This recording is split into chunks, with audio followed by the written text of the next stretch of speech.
मनीषा गुप्ता और बात हम यहाँ पर आज सब्जियों की करेंगे, लेकिन सबसे पहले टमाटर भले ही लोगों के आंसू निकाल रहा हो, भले ही दाम सिर्फ एक महीने में 350% चढ़े हों, भले ही जानकार कीमतों में आगे भी तेजी रहने की आशंका जता रहे हैं, लेकिन किसान कमाकर लाल हो गया है। पुणे के एक किसान ने टमाटर बेचकर करीब 3 करोड़ रुपए कमाए हैं और ऐसे और भी काफी सारे किसान हैं। लेकिन आम लोगों के बीच जो सवाल है वो ये है कि आखिर कीमतों में आग लगी क्यों है? क्या फसल वाकई इतनी कम है कि दाम 350% तक चढ़ जाएं? क्या आवक वाकई इतनी कम है कि सरकारी एजेंसीज को टमाटर कम दाम पर बेचने के लिए बाजार में उतरना पड़े? और क्या सिर्फ टमाटर के ही दाम चढ़े हैं या फिर दूसरी सब्जियों में भी कुछ ऐसा ही हाल है? इन सब पर बात करने के लिए हमारे साथ आज मौजूद है independent agri policy analyst Indrashekhar Singh, NCML के MD and CEO Sanjay Gupta, APMC सब्जी मार्केट वाशी के ट्रेडर रामदास पवाले। लेकिन सबसे पहले कि हम इन सब से चर्चा करें, आइए सुनते हैं कि पुणे के किसान ईश्वर तुकाराम गायकर को, जिन्होंने टमाटर बेच के करीब 3 करोड़ रुपए पिछले एक महीने में कमाए हैं।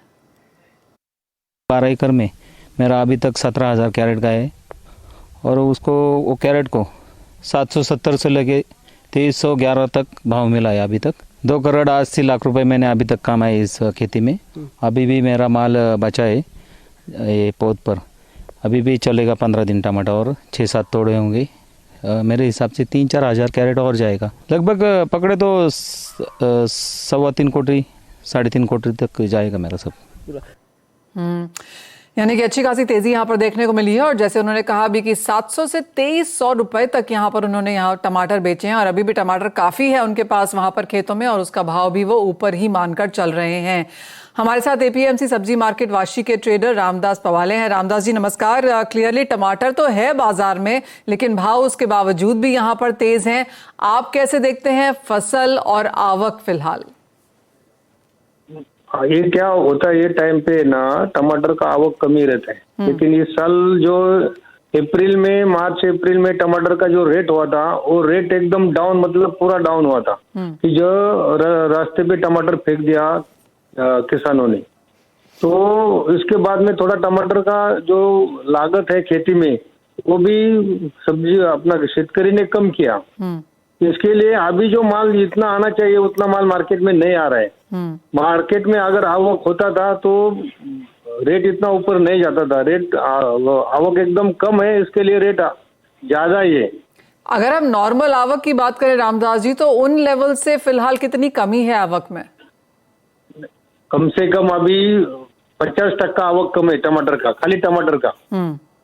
अब इसके लिए इतना टमाटर माल शॉर्ट है और बाकी वो बाजार भी उसका डाउन नहीं हो रहा है। जब भी अभी नया माल चालू होएगा, अभी जो इतना बाजार ज्यादा हो गया ना, अभी खेत में टमाटर का लागवड है बहुत ज्यादा है। अभी एक 15-20 दिन के अंदर रेट आएगा, स्टेबल पे आएगा।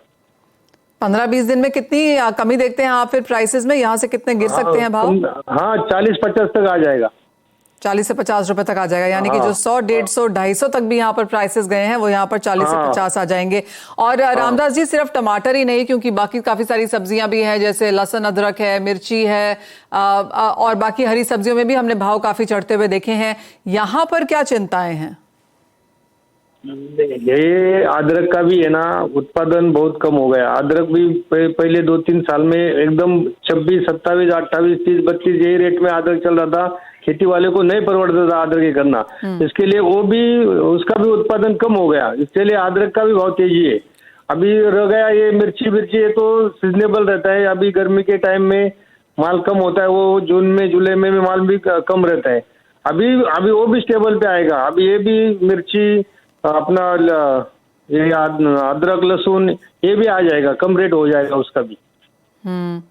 ऑलरेडी यानी कि अगले 15-20 दिन यहाँ पर और दिक्कत रह सकती है। उसके बाद उसके बाद आएगा, स्टेबल हो जाएगा सब। ओके, उसके यहाँ पर भाव ठहरते हुए जरूर नजर आएंगे। एक व्यू यहाँ पर इंद्रशेखर जी से भी ले लेते हैं। इंद्रशेखर, आप कैसे देखते हैं? क्योंकि ये पहली बार नहीं है कि हमने भावों में इतनी ज्यादा बड़ी वॉल्टिलिटी आते हुए देखी है। हमने वही हाल काफी हद तक दालों में, खाने के तेलों में, कॉटन में और अब फ्लावर्स, फूड्स, वेजिटेबल में भी आते हुए देखे हैं। सरकार की तरफ से यहाँ पर लगातार मेजर्स हम बनता हुआ देखते रहे हैं, लेकिन जो ये अब स्थिति निकल के आई है जहां पर पिछले एक महीने में लगातार भाव तेज रहे हैं, आप कैसे देखते हैं सिचुएशन और सरकार की तरफ से जो रिएक्शन है उसे? जी मनीषा जी, शुक्रिया आपने शो में मौका दिया मुझे। देखिए, ये जो परिस्थिति है बहुत गंभीर है, और इसका जो रूट कॉज है, मुझे लगता है ये बदलते हुए मौसम में है। भारत में आपने कई बार, आपने सही कहा कि कई सारे ऐसे एग्री कमोडिटीज हैं जिसका दाम ऊपर चढ़ा है। अगर हम इस साल देखें और मौसम की मार देखें भारत के किसानों को, तो गेहूं के किसान सबसे पहले उन्होंने मार खाई जब पंजाब में पानी गिरा, मध्य प्रदेश में पानी गिरा। अब बिपार जॉय के बाद में जितने साउथ इंडिया में जो आपके टमाटर प्रोड्यूसिंग हब्स थे, क्योंकि बात बिल्कुल सही की मेरे पहले वक्ता ने कि टमाटर हर समय नहीं उगता, लेकिन टमाटर का जब ऑफ सीजन होता है तो मोटा मोटा कुछ ऐसी जगहें हैं, क्षेत्र हैं इस देश में जहां से ऑफ सीजन प्रोडक्शन आता है। लेकिन इस बार की जो बारिश थी, इस बार का जो मौसम था, इसने उन सारे इलाकों को तबाह कर दिया। आपने सदर्न स्टेट्स और जो कोस्टल एरियाज हैं वहां का तो आपने हाल खुद ही देखा है, आप लोग बंबई वगैरह सबसे ज्यादा वाकिफ हैं। लेकिन मैं आपको बता दूं, हिमाचल का, उत्तराखंड का, आपके जम्मू एंड कश्मीर का, जहां से ये ऑफ प्रोडक्शन चीजें आती थीं, वहां पे इतना ज्यादा पानी बरसा है कि जिन किसानों के पास कुछ फसलें थी भी, वो अपनी फसलें दिल्ली और बाकी जगहों तक पहुंचा नहीं पाए हैं। अब बात सिर्फ टमाटर की नहीं, चाहे आप एप्पल प्रोडक्शन की बात कर लीजिए, सेब हो, जिंजर हो, लौकी हो, तोरी हो, नॉर्थ इंडिया में इस समय जितने भी सब्जी और ये फल आ रहे हैं, सबके दामों में हमने देखा है कि कस की बढ़ोतरी हुई है। कुछ कुछ चीजें तो पेट्रोल से भी ज्यादा महंगी हो गई, इतनी ज्यादा महंगी चल रही है इस समय सब्जियां। नॉर्थ इंडिया में और जातपुर मंडी में आज की तारीख में लौकी, तोरी और ये सारी चीजें पेट्रोल से ज्यादा महंगी।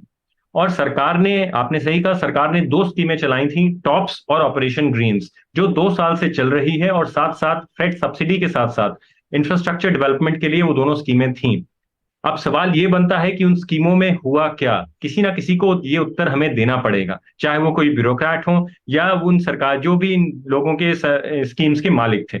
क्योंकि आपने, मेरे पहले वक्ता ने बिल्कुल सही कहा कि जब रेट बिल्कुल दब गए थे और किसान जो है अपनी सब्जियां, सिर्फ टमाटर ही नहीं, बाकी सारी सब्जियां भी सड़क पे फेंक रहे थे, चाहे वो मंदसौर हो या बुलंदशहर या आपके नासिक और महाराष्ट्र, और हर देश में हर कहीं ये हो रहा था। महाराष्ट्र में तो कुछ सुसाइड्स भी हुए प्याज के दामों को लेकर। तो उस समय ये स्कीम्स काम नहीं करी, और अब जब दाम बहुत चढ़ के आ गए हैं तो वापस से जो हमारा टैक्स पेयर का पैसा है उसको इस्तेमाल करके इन दामों को कम किया जा रहा है। तो जो टैक्स पेयर है उसको दो दो बार घाटा हो रहा है, जो किसान है उसको घाटा हो रहा है। और इसमें सारे संकेत जाते हैं कि बीच में जो लोग इस समय, जिन्होंने इसकी होर्डिंग कर रखी है, जिन्होंने कोल्ड स्टोरेजों में डाल रखे हैं टमाटर, वो इस समय सबसे ज्यादा मुनाफा कमा रहे हैं। चंद किसान जरूर हैं जिन्होंने टमाटर, जैसे आपने पहले आपके वक्ता थे, इस तरह के कुछ किसान हिमाचल प्रदेश में भी हैं, लेकिन मोटा मोटा जो बाकी सारे टमाटर के किसान हैं उनको जो है चोट पड़ी है।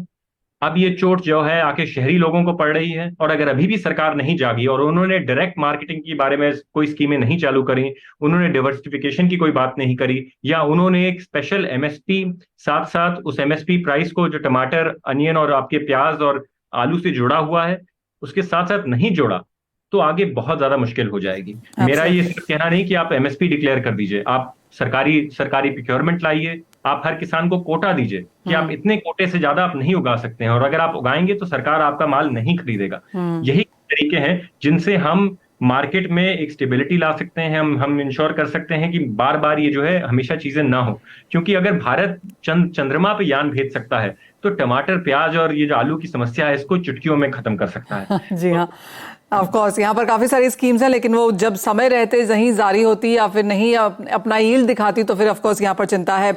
संजय जी, ये सवाल आपसे है, अगर हम जून के फूड इन्फ्लेशन के आंकड़े देखें तो वो ऑन द हायर साइड है, और फ्रूट्स और वेजिटेबल्स का जो 50% से भी ज्यादा इजाफा हमने आता हुआ देखा, बाजार को लगता है जुलाई का हाल भी काफी हद तक वहीं रह सकता है, क्योंकि जैसे कहा भी कि अगले 15-20 दिन तक भी भाव यहाँ पर चढ़े ही रह सकते हैं।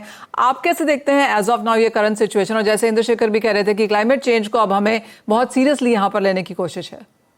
जी बिल्कुल सही कह रहे थे जो मुझसे पहले वक्ता ने बोला, बिल्कुल सही बोला। लेकिन वो आप जो बोल रहे हैं 15 दिन, मेरा एस्टिमेट ये कहता है कि करीबन 1-1.5 महीने से पहले टमाटरों के भाव में कोई सुधार आने की, या सुधार का मेरा मतलब है कमी आने की कोई चांस नहीं है। क्योंकि जो खरीफ में सोइंग होनी थी, टमाटर की ट्रांसप्लांटिंग होनी थी, वो हो नहीं पा रही है क्योंकि बारिश बहुत ज्यादा है।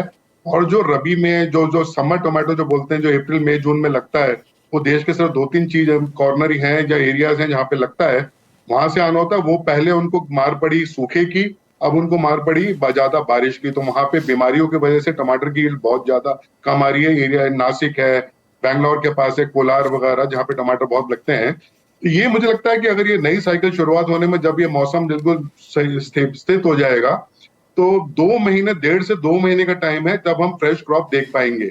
उससे पहले तो मुझे लगता नहीं है कि कहीं कोई फसल अभी बाकी होगी जिसकी सप्लाई बढ़ने से दाम कम होंगे। हाँ, सरकार अपना काम कर रही है, सरकार टमाटर लेके बेच रही है, तो वो एक तरह से आर्टिफिशियली प्राइस को कंट्रोल करने की कोशिश कर रहे हैं।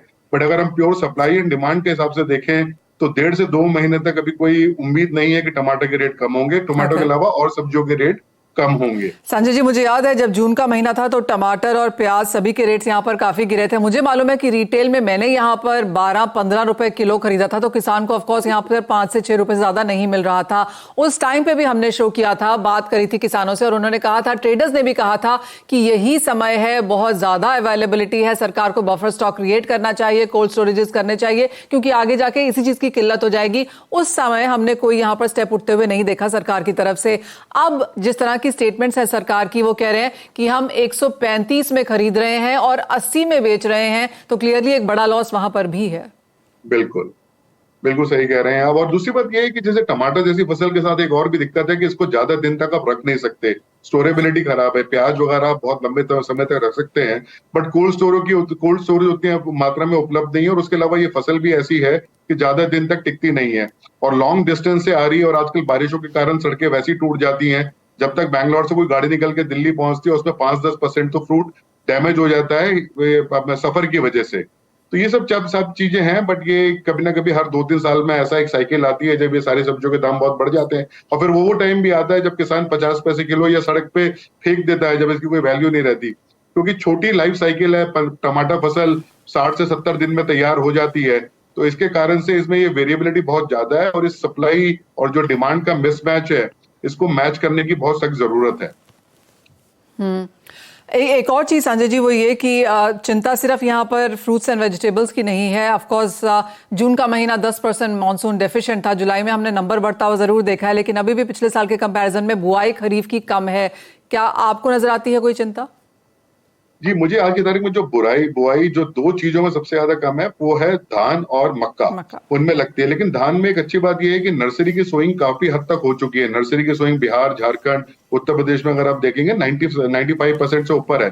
तो अगर लेट मानसून आ जाता है, अगस्त के पहले हफ्ते तक भी मानसून का आ जाता है, तो ट्रांसप्लांटिंग हो जाएगी और जो एरिया है वो बढ़ जाएगा। लेकिन दिक्कत आने वाली है मक्का में। अगर मक्का एक लेवल के ज्यादा डिले हो जाएगा मानसून, तो नहीं लग पाएगी। तो अभी 10 अगस्त तक हमें अपने मुट्ठी बंद रखनी पड़ेगी। तो उसके बाद ही मालूम पड़ेगा कि मानसून का क्या, उसके बाद ही मालूम पड़ेगा कि अगले साल क्या होने वाला है। और धान की फसल पे जो ईस्टर्न इंडिया में हम देख रहे हैं कि शॉर्टफॉल है, उसके ऊपर काफी बड़ा असर पड़ सकता है अगर ये बारिश आगे भी नहीं होती है तो। एज ऑफ नाउ जुलाई का महीना यहाँ पर अच्छा खासा है और जुलाई 1/3 बारिश इस महीने में भी होती है, लेकिन नंबर्स ऑफ कोर्स अभी सुधरने यहाँ पर बाकी हैं। लेकिन काफी सारी चिंताएं हैं यहाँ पर फूड और फूड इन्फ्लेशन को लेकर। जून के महीने के हमने नंबर्स देखे ही हैं और जुलाई में भी यहाँ पर चिंताएं बरकरार। बहुत शुक्रिया आपका इंद्रशेखर जी, संजय जी और रामदास जी साथ जोड़ने के लिए और उन तमाम पहलुओं पर हमारे दर्शकों को अवगत भी कराने के लिए। इसी के साथ एक ब्रेक के लिए रुकेंगे, जब लौटेंगे तो जोड़ेंगे अपने एक्सपर्ट्स को अपने साथ, बताएंगे आपको ट्रेडिंग स्ट्रैटेजीज भी।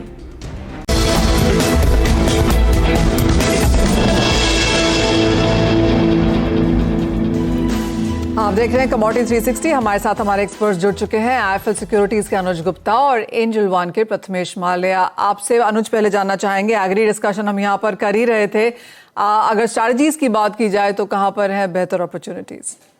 मुझे गुड आफ्टरनून। देखिए, सब्जियों के साथ साथ अगर आप देखेंगे तो मसालों में भी तेजी देखने को मिली है और इनफैक्ट अगर हम देखें तो आज धनिया में काफी अच्छा मोमेंटम देखने को मिला और धनिया फाइनली 7,200 के ऊपर ट्रेड करता हुआ दिखाई दिया। यहाँ पर भी देखें तो ऑलमोस्ट 5.5% के आसपास की तेजी आती हुई दिखाई दी है। तो धनिया में अभी भी तेजी का ट्रेंड बरकरार रहेगा। मुझे लगता है कि यहाँ पर अभी और बाउंस बैक आ सकता है।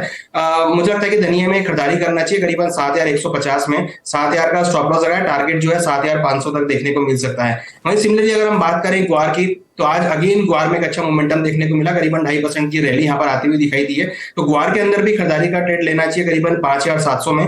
5,600 का स्टॉप लॉस लगाए, टारगेट एक्सपेक्ट कर रहा हूँ कि 5,900 से लेकर 6,000 के लेवल अब देखने को मिल सकते हैं। तो ग्वार और धनिया दोनों में ट्रेड ले सकते हैं खरीदारी की तरफ। ऑलराइट, इवन एज 3% की तेजी यहाँ पर गुआर में है, लेकिन जैसे कहा गया कि खरीदारी के मौके यहाँ पर भी ढूंढे जा सकते हैं और मसाले क्लियरली यहाँ पर हॉट कमोडिटी के तरीके के कारोबार कर ही रहे हैं। प्रथमेश, आप कैसे देखते हैं नॉन एग्रो स्पेस पे और यहाँ पर आपकी टॉप पिक्स क्या है?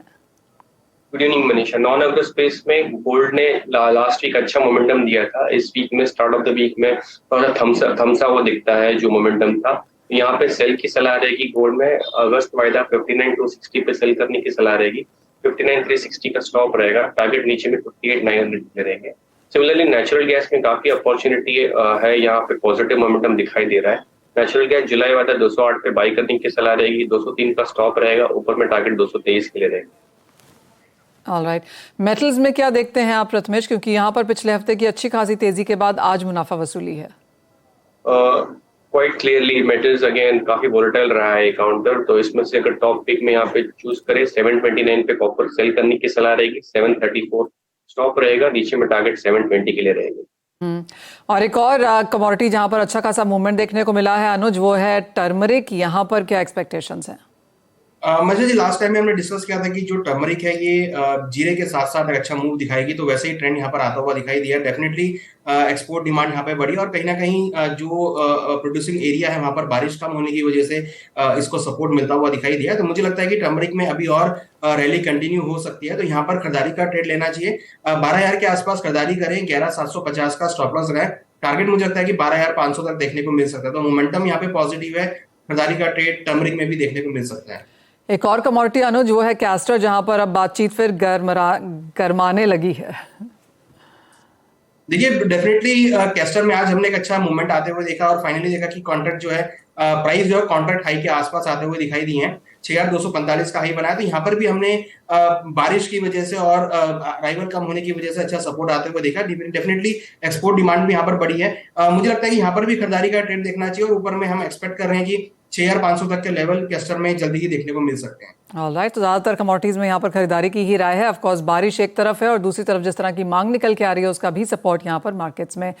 बहुत शुक्रिया अनुज प्रथमेश हमारे लिए आज समय निकालने के लिए। मुझे भी दीजिए इजाजत। ब्रेक के बाद आपके लिए लेकर आएंगे आवाज समाचार।